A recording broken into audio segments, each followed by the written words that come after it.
Halo, kita berjumpa lagi dalam materi bahasa Indonesia. Sekarang kita akan membahas tentang paragraf.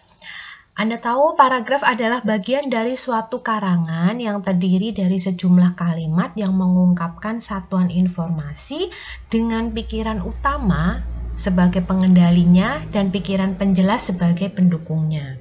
Nah, satu paragraf itu terdiri satu pokok pikiran. Nah, sekarang paragraf terdiri dari isi dan bentuk.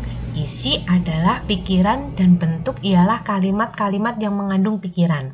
Manfaat paragraf adalah untuk memudahkan para pembaca memahami gagasan penulis. Di sini memahami gagasan penulis.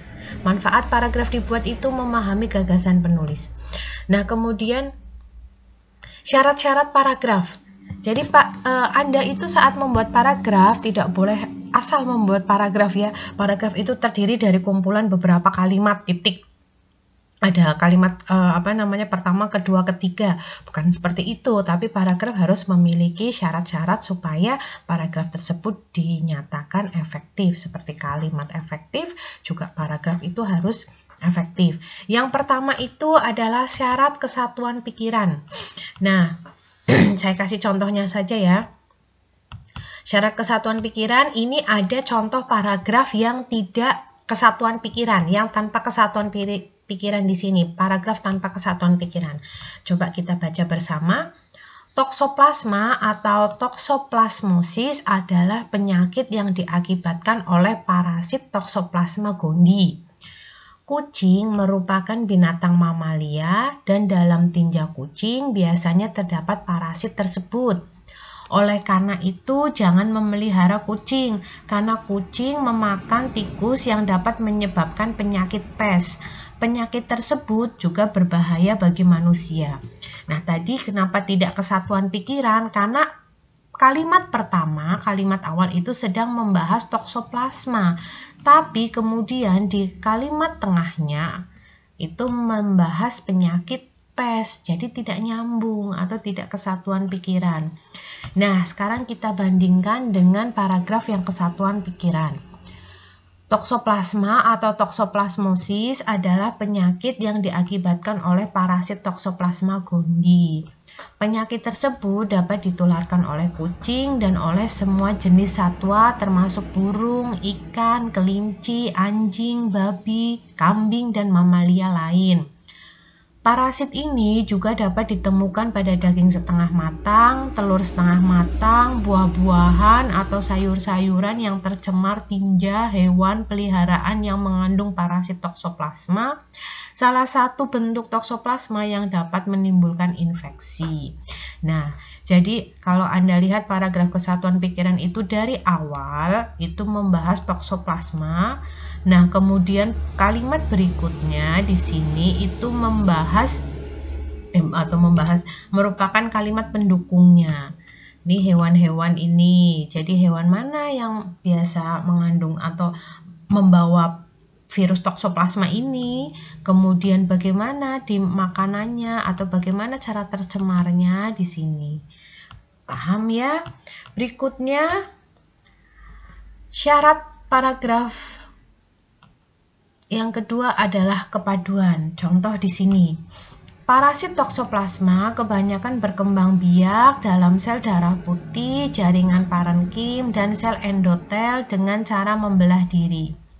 Setelah berkembang biak, parasit ini kemudian membentuk kista.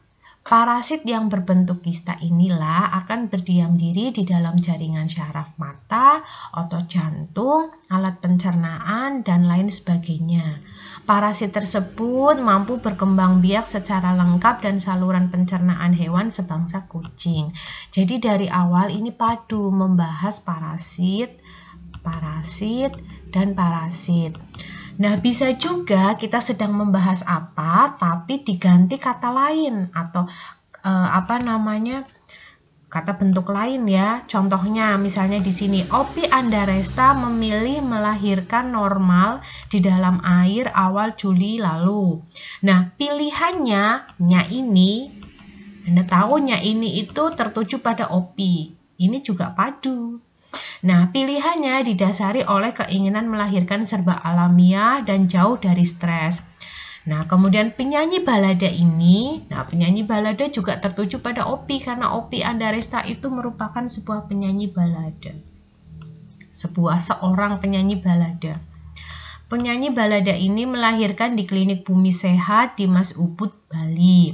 Sebelum persalinan, ia juga menuju kepada subjek utama ya. Ia mengisi kegiatan setiap hari dengan yoga, meditasi, latihan napas, dan berjalan-jalan di kota. Saat memasuki bukaan ke-6, artis tersebut dimasukkan ke dalam kolam persalinan. Ketika memasuki bukaan ke-10, bidan memberi aba-aba. Nah, kalian tahu ya bahwa Oppie Andaresta, kemudian penyanyi balada, penyanyi balada ini, kemudian ia, kemudian artis, ini juga disebut padu karena memang tertuju kepada subjek utama. Seperti itu, paham ya? Kemudian yang ketiga, syarat ketiga itu adalah kelengkapan. Nah, kelengkapan di sini. Coba contoh paragraf yang tidak memenuhi syarat kelengkapan yang ini. Tidak banyak wanita yang mengetahui manfaat masa subur dalam merencanakan keluarga, terutama dalam mengatur jumlah dan kehamilan. Titik. Nah, ini belum disebut paragraf. Yang disebut paragraf itu kita harus dalam satu paragraf itu terdiri satu pokok pikiran dan satu pokok pikiran itu sudah menjelaskan semuanya. Nah, contohnya di sini, tidak banyak wanita Indonesia yang mengetahui manfaat masa subur dalam merencanakan keluarga. Titik. Nah, kalimat berikutnya itu adalah kalimat penjelas.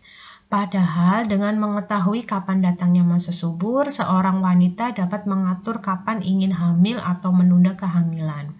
Hal tersebut bisa dilakukan dengan mudah jika tidak ada masalah dalam masa subur. Pada umumnya terjadi perubahan fisiologis yang dapat dijadikan indikator, umumnya berupa libido yang meningkat lendir pada vagina yang banyak dan peningkatan suhu tubuh sebesar 0,2 sampai dengan 0,5 derajat pada pagi hari. Nah, indikator minor kesuburan yaitu nyeri perut dan perubahan payudara. Nah, ini kan kita jelas ya, kalimat pertama itu ingin membahas tidak banyak wanita Indonesia yang mengetahui banyak masa subur. Nah, terus kalimat berikutnya ini adalah kalimat penjelas. Nah, ini disebut sebuah paragraf yang lengkap karena terdiri dari kalimat utama dan kalimat penjelas. Paham ya?